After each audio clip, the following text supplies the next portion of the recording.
So here we are for another startup story with Sina Yamani, who is the founder of Yoello. Greetings, Sina. Dylan, it's a pleasure as always. Excellent, good. So let's start with the obvious question. What does Yoello do?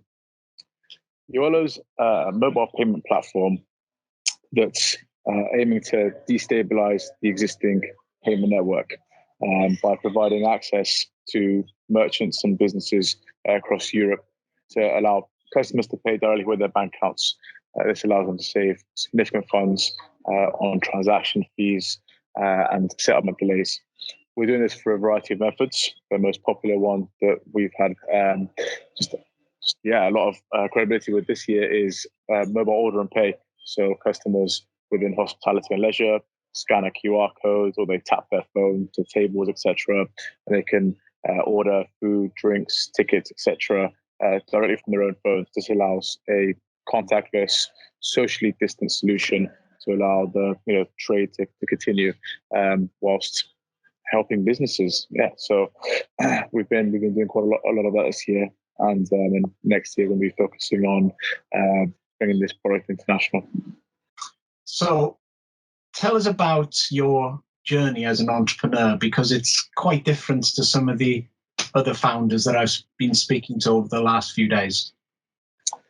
Right, okay. Well, the journey, I guess, you can go pretty far back, but I was always an avid entrepreneur, I guess, and kind of dropped out of university in the last year of computer science to start this project. I had a lot of legs. I had a lot of faith in the idea.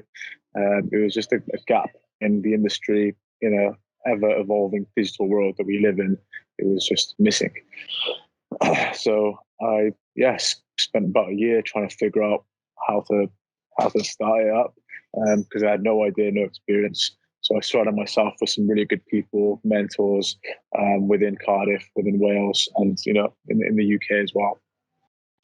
And everyone kind of helped me build together this model, the business plan, the presentations, etc.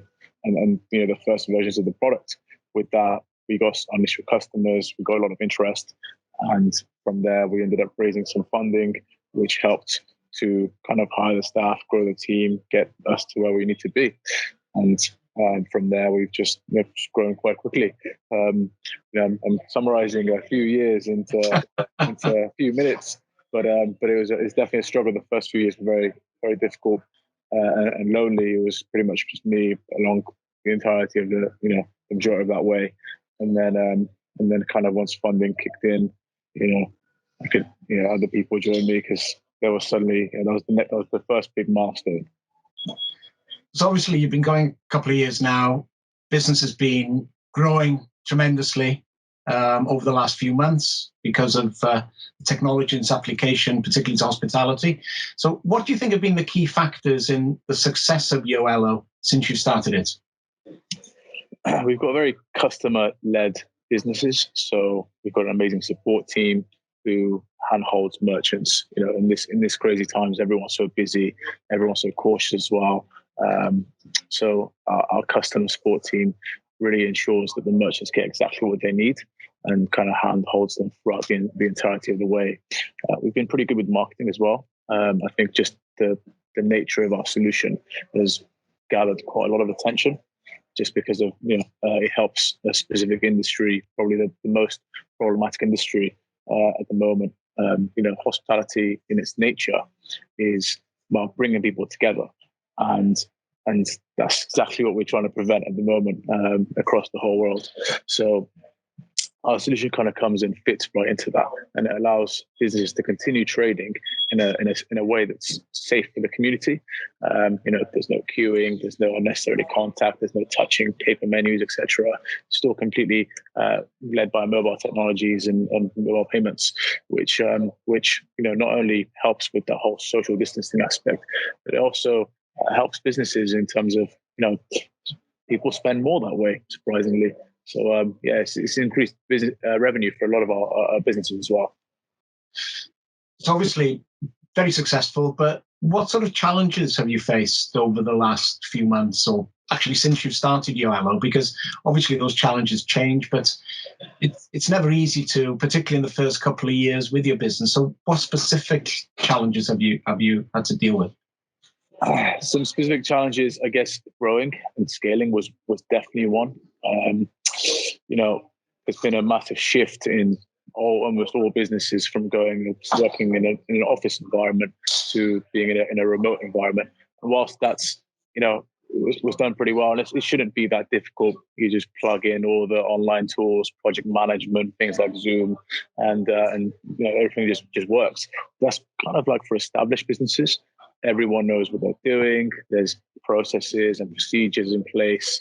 Whereas if you're growing a business really rapidly as well, like we started this business with 5 people at the start of this year. Now we're pushing on 40, and to grow during kind of like a lockdown in that environment is quite difficult, because not only do you need to hire and find the right talent, which is an issue as it is.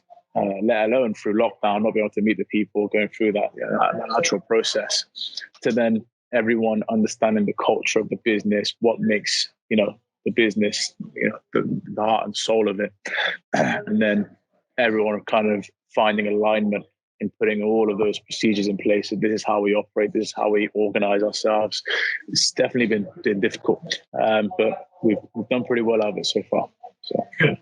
And you mentioned earlier that you work very closely with your clients, your customers. So tell me a bit more about what's been your approach to engaging with customers, and more importantly, particularly in your business, truly understanding needs.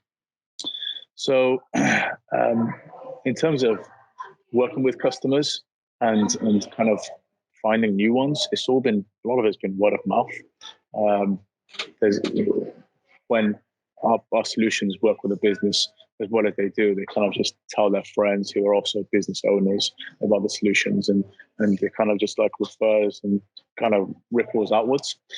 And then from the perspective of what helps them the most, and how we get to know what they need the most, they just communicate them with us. We've got a very agile team. We've got probably nearly 16, 17 developers now, and they can create things as quickly as we put it on their plate. And if merchants come and they say that they need specific features or products, then we basically look at those. Some of them were like, yeah, these are amazing ideas. Some of them, they're not so much. But the majority of the time, we try and plug it in somewhere and provide those to them. So, yeah. Okay. So as the business has grown, I know you mentioned previously to me that you're looking to slightly change the model of the business, and maybe you can mention this, but has the mission or purpose of Yoello as a business changed since you started it? Have you sort of had to slightly shift where you want to go, or have you just kept on going?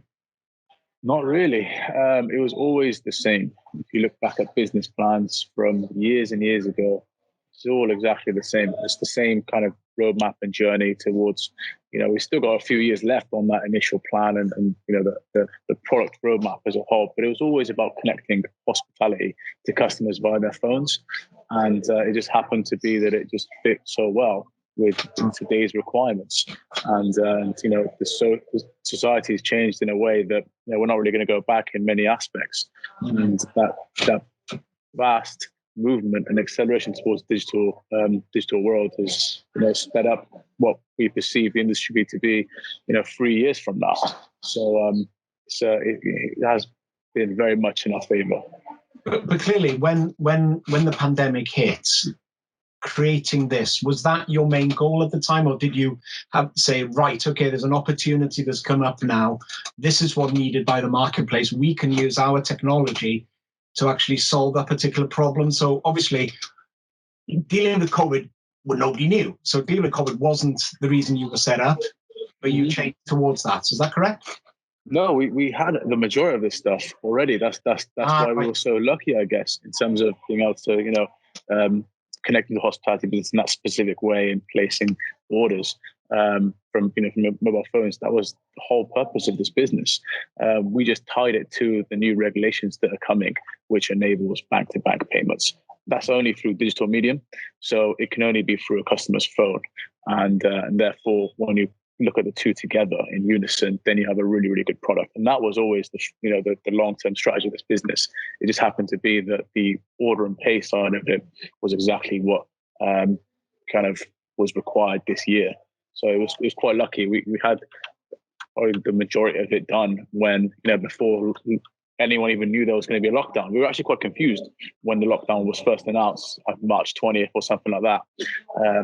We were quite worried. We didn't know what to do. And then we realized that, oh my God, this is actually kind of perfect. In a strange way, this is exactly what, our product is offering. If there was such a thing as a typical entrepreneur, how would you define them? What would it be, do you think the characteristics of an entrepreneur would be? Tough question. I'll say they have to be crazy. They have to. We discussed confidence, but just sheer perseverance, determination, and you need to have a dream. There needs to be something that really pushes you, because no one's, people are against you. No one's behind you, pushing you that way. So you need to be driven by something. And, whether that's money or fame or success or whatever it is, you need to have something there. So I think you need to be quite imaginative to be able to have that vision. And there's all these entrepreneurs out there, people who've been successful. So other than yourself, obviously, which is the entrepreneur? Who's the entrepreneur that you most admire, and why do you admire that person?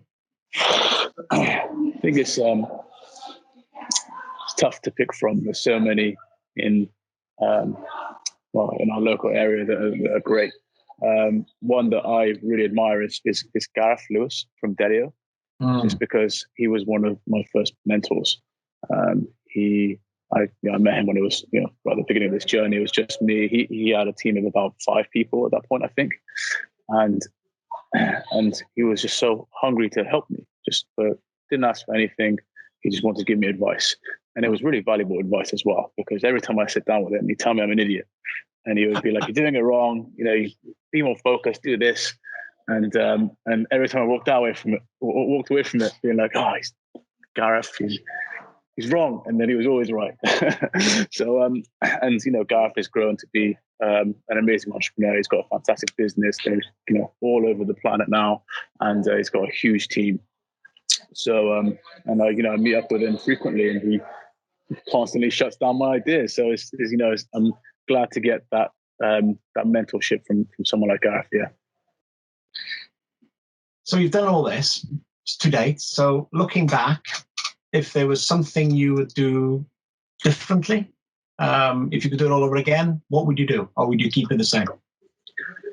Yeah, I mean, this is even tougher to answer, because I haven't got one particular thing other than specific hiring decisions.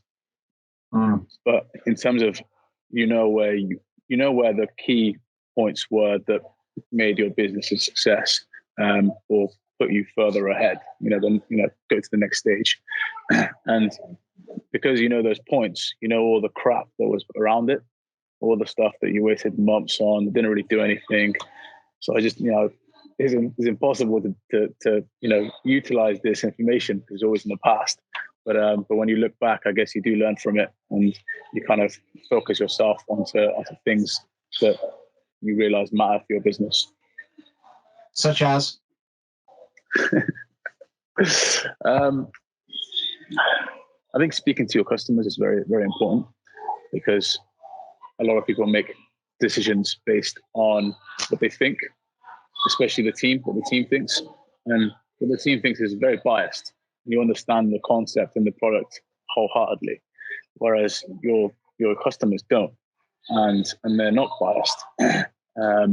So if you speak to them, and you end up making more data-driven decisions rather than emotional ones.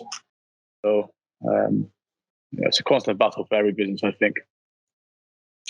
Okay, I'm going to give you a challenge now. So Sina Yamani is now the Prime Minister of the UK. Thank you. So you get to introduce one piece of policy or legislation that would boost entrepreneurship. What would it be? And why would you do that?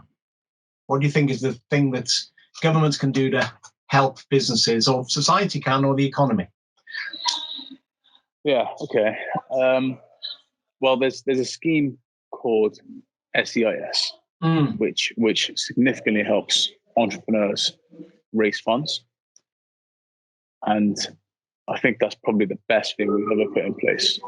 Just because, unfortunately, money runs everything, right? It fuels the economy, it fuels people, and that is essentially what a business is. It's people, and to be able to start a business, you do need funds. So if I could boost SCIS in some way, there are caps on it, so I'd probably raise those caps as well.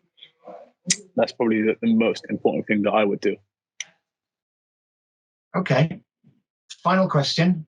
What are the plans for the future of Yoello? So next year for us is going to be an adventure going internationally. And we've already got several partnerships that have already brought us into different jurisdictions. We're now in the US, in Australia, Canada, New Zealand. We're going to Spain in a couple of weeks. We're in France. So those are through our partnerships.